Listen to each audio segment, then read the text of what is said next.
Good evening everyone. आज हम लोग पढ़ने वाले हैं क्लास 8 का NCERT 25 chapter fundamental rights and fundamental duties. अब फंडामेंटल राइट्स क्या है एंड फंडामेंटल ड्यूटीज़ क्या है, ये सबसे पहले जान लिया जाए।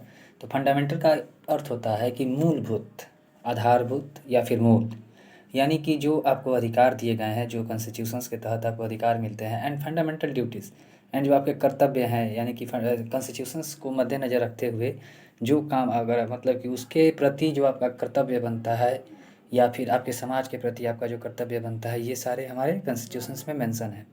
तो इन चैप्टर में हम लोग को यही पढ़ना है। तो सबसे पहले थोड़ा सा इस चैप्टर के बारे में पढ़ने से पहले अभी थोड़ा जान लिया जाए कि कॉन्स्टिट्यूशंस को लिखा किसने है, या फिर क्यों लिखा गया है ऐसा, या फिर ऐसा क्यों हुआ जो कॉन्स्टिट्यूशंस में ये सारे मेंशन किए गए।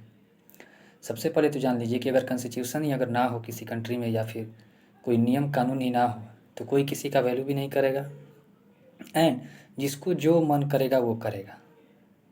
अब कॉन्स्टिट्यूशंस आपको पता है कि डॉक्टर भीमराव अम्बेडकर ने लिखे हैं, उनके साथ बहुत सारे लोग थे। तो आपको पता है कि जो आगे आगे चलता है दुनिया उसी को याद करती है। तो डॉक्टर भीमराव अम्बेडकर आगे थे, उनको याद किया गया है, या फिर उनका नाम ये क्या है, फ्रंट पेज पे मेंशन है। तो डॉक्टर भीमराव अम्बेडकर को जान लीजिए। पहले ही सब होता था, सब जो जनरल कास्ट वाला होता था सब, जैसे में आज हम लोग आते हैं जनरल वाला, जितना ब्राह्मण होता था, सब राजपूत होता था, सब ये सारे अगर देखा जाए तो सबसे ज़्यादा धन पैसा तो इसी सब के पास होता था। एंड ये डॉक्टर भीमराव अम्बेडकर जो थे वो थोड़े गरीब आदमी। अभी होता था कि भीमराव अम्बेडकर आ जाता था स्कूल में, अब इसको क्या करता था, सब बैठा रहता था सब फील्ड में, फील्ड में ही बैठ के क्या करता था, बात सुनता था क्लास का। लेकिन इसका कंसंट्रेशन लेवल बहुत ज़्यादा हाई था, यहाँ से भेजा उसके पास था, हम लोग के पास तो भेजे नहीं है। ये क्या करता था वहाँ जाके कि इसका तो सबसे पहले कंसंट्रेशन अच्छा था एंड उसके साथ साथ ये मेडिटेशन भी करता था। तो आपको पता है कि कंसंट्रेशन एंड मेडिटेशन मिलाने के बाद आपका दिमाग कितना ज़ोर से काम करेगा। समझिए कि 440 वोल्ट का झटका भी फेल है इसके सामने। सारा चीज़ क्लास का बात लगता था कि उड़ के इसी के भेजा में आके पहुँच जा रहा है। यही जो होता था सब जनरल वाला, ये सब लफुआ होता है सब। ये सब सोचता है कि सारा चीज़ इसी के पास है, पैसा भी है, पावर भी है, पापा हमारे ऑफिस में है, फ़ोन करवा देंगे, कहीं पकड़ाएगा तो फ़ोन करवा देंगे, पापा जी पकड़ा गए। अरे भैया पकड़ा गए तो आप ठुकाइए वहाँ पे, पापा क्या करेंगे वहाँ जाके। तो होता ये था कि इनके साथ जो होता था कि बहुत ज़्यादा दुर्व्यवहार हुआ। तो जब इनको ये हुआ कि जब ये कॉन्स्टिट्यूशन जब लिखना स्टार्ट किए तो क्या किया, उसमें रिजर्वेशन डाल दिए। तो उस टाइम से तो देखा जाए तो रिजर्वेशन ठीक था, क्योंकि बहुत ज़्यादा अत्याचार होता था इस सब पे। एंड करने वाले हम ही लोग थे, हम ही लोग के पूर्वज होंगे जनरल वाला। लेकिन अगर आज के डेट में ये क्या हो गया कि ये समाज का कोड हो गया है जो पीछा ही नहीं छोड़ रहा। एंड यही रीज़न हो गया है कि ये जनरल वाला सब बेकामयाब हो गया है, सब आज के डेट में घूम रहा है लफुआ की तरह सबको। जॉबे नहीं मिल रहा है सबको, 90 नंबर ला के, 92 नंबर ला के सब घरे बैठा है सब। पापा पूछ रहे हैं बेटा जी क्या कर रहे हैं, तो पापा MBA करके घरे बैठे हैं, जॉबे नहीं मिल रहा है। कहाँ से मिलेगा, रिजर्वेशन ठूस दिया है यहाँ कॉन्स्टिट्यूशन में। लेकिन खैर चैप्टर में अच्छा अच्छा बात बताया है तो इसको पढ़ना ही होगा। थोड़ा सा हंसी लगाने के लिए बोल दिए हैं, अब आगे चला जाए। कह रहा है कि इन द प्रीवियस चैप्टर, पहले पार्ट में आपने पढ़ चुका है कि we have seen how the emphasis was laid on the main ideals of the constitutions like sovereignty, socialism, secularism, etc. Now we will see how these ideals got translated into rights and duties, and how to marginalized communities like SC and ST and other backward classes have realized and valid their rights। वही है कि आप पहले chapter में पढ़ चुके हैं, मतलब कि ये जो है कॉन्स्टिट्यूशन जो है वो पूरे सोशलिज्म को लेके, यानी कि सामाजिक रूप से, या फिर सेकुलरिज्म आप समझ लीजिए उसको, या फिर सोवर्जिनिटी आप बोलिए, उसको मद्देनज़र रखते हुए क्या किया गया है, इन कॉन्स्टिट्यूशंस को तैयार किया गया है। Now we will see how these ideals got translated into rights and duty, and आगे चल के ये किस प्रकार आपके अधिकार में बदल के ये आपका कर्तव्य हो गया, ये इसमें पढ़ना है। एंड इसमें पूरा कह रहा है कि marginalised communities like SC and ST and other backward classes have realised and valid their rights. And जो SC ST वाला होता है सब, जो बैकवर्ड वाला, जो अभी बताया पिछला वाला कि क्या करता था, सबके साथ दुर्व्यवहार करता था जनरल वाला, तो उसको क्या किया गया कि उसको इन सारी चीज़ों को अवैलिड करके एंड इनको राइट्स दिए गए, यानी कि पर्सनल कुछ राइट्स ऐसे दिए गए जिसको हम लोग रिजर्वेशन बोलते हैं।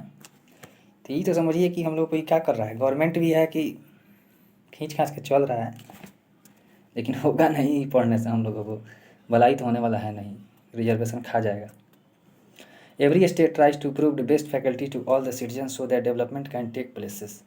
अब जो जितने भी राज्य हैं ये सारे क्या कर रहे हैं, ट्राई कर रहे हैं, अच्छे अच्छे बेस्ट फैकल्टीज़ दे रहे हैं अपने सिटीजन्स को, एंड डेवलप करने में सब कोई लगा हुआ है, अपने अपने जगह को सब कोई डेवलप करने में लगा है। This development is possible only when the citizens have some rights. ये कब पॉसिबल है, जब सिटीजन्स को राइट्स होंगे, अधिकार दिए गए होंगे। Government works for the welfare of the people. सरकार जो है वो लोगों के भलाई के लिए काम कर रही है। जनरल के लिए कहाँ भलाई का काम कर रही है वो? कुछ भी आ रहा है तो सबसे पहले SC ST वाला हाथ उठाया खड़ा कर रहा है, सर हम ये हैं। बाद में जनरल वाला पीछे से निकल के कह रहा है, सब सर कहने हैं। अरे भाई यहाँ हैं और कहाँ रहेंगे। Rights which are considered essential for fundamentals for the well being of a person are called fundamental rights.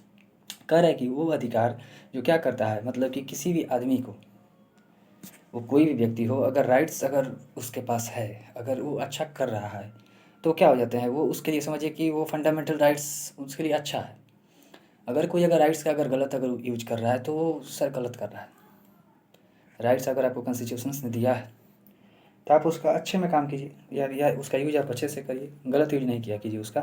The constitution has given the following 6 fundamental rights to the citizens of India. और जो fundamental rights आपको दिए गए हैं वो 6 type में दिया गया है। फर्स्ट नंबर में कह रहा है कि राइट टू इक्वलिटी। इक्वलिटी का मतलब समानता। मोदी जी भी खड़ा करते हैं, हाथ उठाए कहते हैं कि सबका साथ सबका विकास। कहाँ सबका साथ सबका विकास हो रहा है? नहीं होगा, रिजर्वेशन है। सेकंड नंबर में कह रहा है कि राइट टू फ्रीडम, सबको आज़ादी है। अभी कोरोना के माहौल में आज़ादी अपना नहीं दिखाइएगा, इसका यूज नहीं कीजिएगा, नहीं तो चले जाइएगा ऊपर। बिना ब्रेक का गाड़ी है, ये सब हो जाएगा। अब थोड़ा सा कोरोना का बात कर दिए तो कोरोना में भी एक पॉइंट आ गया है, हम लोगों के बॉडी में DNA होता है, डीऑक्सी राइबोन्यूक्लियस एसिड। एक कोरोना ससुरा में हो गया है RNA। DNA तो चेक हो जाता है क्योंकि DNA में डबल बॉन्ड होता है, मेल का एंड फीमेल का, यानी कि आपके father and mother. And RNA तो सिंगल बॉन्ड है, उसमें कोई काम नहीं करता, उसका चेकिंग होता ही नहीं है। तो उसका चेक करने का एक तरीका है, जो मशीन आया है वो चेक करके क्या बता रहा है कि RNA को DNA में कन्वर्ट किया जा रहा है। तो वो करने में लगभग समझिए कि जैसे में जूस निकालने वाला जो मशीन होता है, तो आपको पता है कि ऑरेंज को डालिएगा तो जूस निकल जाएगा, 4-5 बार इसे दबा दिए तो जूस निकल गया जूसर में।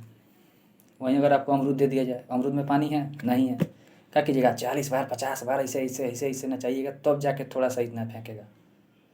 तो जो फेंका तो समझिए कि कोरोना है। वैसे ही अगर कोरोना चेक करने जा रहे हैं तो 5-6 बार अगर इसे RNA को ट्रांसप्लांट किया जा रहा है DNA में, तो अगर 5 बार 6 बार में आ गया तो समझिए आपके अंदर बहुत ज़्यादा कोरोना है, इतना कोरोना है, ठूस ठूस के आपके बॉडी में कोरोना ही ठूसा है। अब वहीं अगर 35-40 बार अगर किया जा रहा है तो थोड़ा सा लक्षण है, तो बच के रहिए। कोरोना का माहौल चल रहा है, इसमें फ्रीडम का जो आपको राइट्स दिया गया है उसको आप यूज नहीं कीजिएगा, दिक्कत हो जाएगा। थर्ड नंबर में कह रहा है कि right against exploitation. Exploitation means हो जाता है कि जो क्या बोलते हैं, जो हम लोग एक्सप्लॉइट करते हैं किसी भी चीज़ को, तो उसके अगेंस्ट में भी आप राइट, मतलब कि आपको राइट है कि आप आवाज़ इसे उठा सकते हैं, सर गलत है। 4 नंबर में कह रहा है कि right to freedom of religion. किसी भी धर्म को अपनाने का आपके अंदर मतलब कि आपको पूरा राइट्स है। 5 नंबर में कह रहा है कि कल्चरल एंड एजुकेशनल राइट्स, सांस्कृतिक एवं शिक्षा के उद्देश्य से भी आपको राइट्स दिए गए हैं। 6 number right to constitutional remedies. अगर आपको कॉन्स्टिट्यूशन से अगर कोई चीज़ अगर आपको प्रॉब्लम हो रहा है, या फिर गवर्नमेंट कोई आप पे ऐसा समझिए कि नियम कोई थोप दे रही है, लाद दे रही है, तो इस टाइप में आप क्या कर सकते हैं, इस सिचुएशंस में आप अपने जो आपको राइट्स दिए गए हैं उसका आप यूज कर सकते हैं। तो अच्छे से करिएगा, गलत यूज नहीं करने को कह रहा है। अच्छा से यूज करिएगा तो ठीक रहेगा, गलत यूज करिएगा तो भाई दिक्कत है सबके लिए। अब कह रहा है कि इंपॉर्टेंस ऑफ फंडामेंटल राइट्स, कुछ जो आपको मूलभूत जो कर्तव्य दिए गए हैं उसका महत्व क्या क्या है। तो these fundamental rights have their own importance, इसका अपना अलग एक मतलब की महत्व है। First number, fundamental rights make sure that all the individuals should get the freedom to make their life happy and worth living. इसमें कह रहा है कि इंडिविजुअल्स यानी कि सबको पर्सनल अधिकार है कि वो अपनी लाइफ को क्या करे, हैप्पी बनाए, वर्थ लिविंग जिए। इसमें आपको गवर्नमेंट नहीं रोक टोक करेगी। Second number, fundamental rights prove equal status and opportunity to every citizen. ये क्या करती है, सबको समान मतलब कि अधिकार देती है, सबको समान स्टेटस है, and opportunity to every citizen, and सबको समान अवसर है।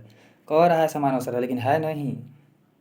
पहले SC उसके बाद OBC, अब पिछला पछात में 2-4 सीट बचता है तो जनरल को लगा दिया जाता है। अगर आपका भी जो सीट है अगर खाली बच गया है तो उसमें भी आ जाएगा, सब SC वाला घुस जाएगा ज़बरदस्ती। विनाश और हम बानी यही में। चलिए 3 नंबर में कह रहा है कि fundamental rights save the people from getting exploited by the state और एनी इंडिविजुअल्स। ये आपको ये भी अधिकार है, फंडामेंटल